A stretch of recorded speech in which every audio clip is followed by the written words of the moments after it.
Stem science technology engineering చదివేటువంటి విద్యార్థుల్లో ఎవరైతే ఉన్నారో అంటే గర్ల్స్ ఎవరైతే ఉన్నారో కేంద్ర ప్రభుత్వం ప్రతి జిల్లాలో వీళ్ళ కోసంగా ఒక సపరేట్ గర్ల్స్ హాస్టల్ అనేది ఏర్పాటు చేయింది. ఇన్క్లూసివ్నెస్ గర్ల్స్ని పెంచడం కోసం ఇది ఎంతగానో ఉపయోగపడుతుంది. సో ఒక డిగ్రీని నేరుగా ఉద్యోగాలతో అనుసంధానించడానికి ఒక హై పవర్ కమిటీని అయితే ఏర్పాటు చేయడం జరిగింది.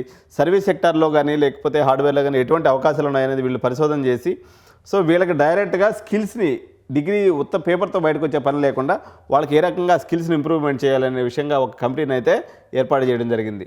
సో ఎగ్జామినేషన్ సంబంధించినటువంటి ముఖ్యమైనటువంటి పరీక్షల తేదీల విషయానికి మనం వచ్చినప్పుడు సో దేశవ్యాప్తంగా జేఈఈ మెయిన్స్కి సంబంధించినటువంటి సెకండ్ స్పెల్ నోటిఫికేషన్ అయితే రావడం జరిగింది. ఫిబ్రవరి 1వ తారీఖు నుంచి 25వ తారీఖు దాకా ఈ అప్లికేషన్ మీరు అందరూ కూడా అప్లై చేసుకోవచ్చు. ఇది జేఈఈ సెషన్ 2కి సంబంధించినటువంటి అప్డేట్.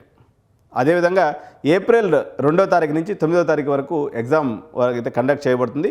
సో ఇది latest schedule from national testing agency. అంతేకాకుండా ఏదైతే సెషన్ 1కి సంబంధించినటువంటి ఎగ్జామ్ మీరు రాశారో 4వ తారీఖు దీనికి సంబంధించినటువంటి కీ లేదా రెస్పాన్స్ షీట్ వచ్చేటువంటి అవకాశం ఉంది. అదేవిధంగా 12వ తారీఖు దీని యొక్క పూర్తిస్థాయి రిజల్ట్స్ అయితే ఏదైతే ఉందో దాన్ని రిలీజ్ చేస్తారు. మీరు అందరూ కూడా గుర్తుపెట్టుకోవాలా, ఇక్కడైతే ర్యాంక్స్ అయితే ఎవరు సెషన్ 1లో మీకు ఓన్లీ పర్సంటైల్ మాత్రమే ఇస్తారు. ఇది జేఈకి సంబంధించినటువంటి ఒక అప్డేట్. అదేవిధంగా తెలంగాణ రాష్ట్రానికి సంబంధించి సో నీట్ యూజీకి సంబంధించినటువంటి ఒక పెద్ద అప్డేట్ అయితే ఉందండి. ఫిబ్రవరి 7వ తారీఖు నుంచి మీకు నోటిఫికేషన్ వచ్చేదానికి అవకాశం ఉంది.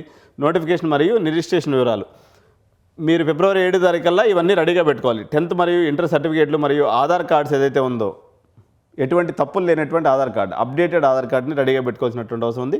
సో ఫిబ్రవరి 7వ తారీఖు అంటే మనకి ఇంకా 2-3 డేస్లో దీనికి సంబంధించినటువంటి నోటిఫికేషన్ మరియు రిజిస్ట్రేషన్ స్టార్ట్ అయ్యేదానికి అవకాశం ఉంది. సో దేశవ్యాప్తంగా మే 3వ తారీఖు ఈ నీట్ ఎగ్జామ్ అయితే రాసేదానికి అవకాశం డేట్ అనేది రావడం జరిగింది. రామారామిగా ఒక 25 లక్షల మంది దీనికి ఎగ్జామ్ రాస్తారు. టీజీ వెబ్సైట్కి సంబంధించినటువంటి నోటిఫికేషన్ ఏదైతే ఉందో అఫీషియల్ షెడ్యూల్ అయితే అధికారిక షెడ్యూల్ అనేది రిలీజ్ చేయడం జరిగింది. సో దీని యొక్క నోటిఫికేషన్ ఫిబ్రవరి 14వ తారీఖు ఇస్తారు. ఫిబ్రవరి 19 నుంచి రిజిస్ట్రేషన్ అనేది స్టార్ట్ అవుతుంది. సో దీనికి సంబంధించినటువంటి ఎగ్జామ్ డేట్స్ మనం తీసుకున్నప్పుడు అగ్రికల్చర్ మరియు ఫార్మసీకి సంబంధించి టీజీ వెబ్సైట్ మే 4-5 తారీఖుల్లో ఉంటుంది. వేరే అది ఇంజనీరింగ్ సంబంధించినటువంటి ఎగ్జామ్ ఏదైతే ఉందో 9, 10, 11 తారీఖులు మే నెలలో ఎగ్జామ్ డేట్స్ అయితే రావడం జరిగింది.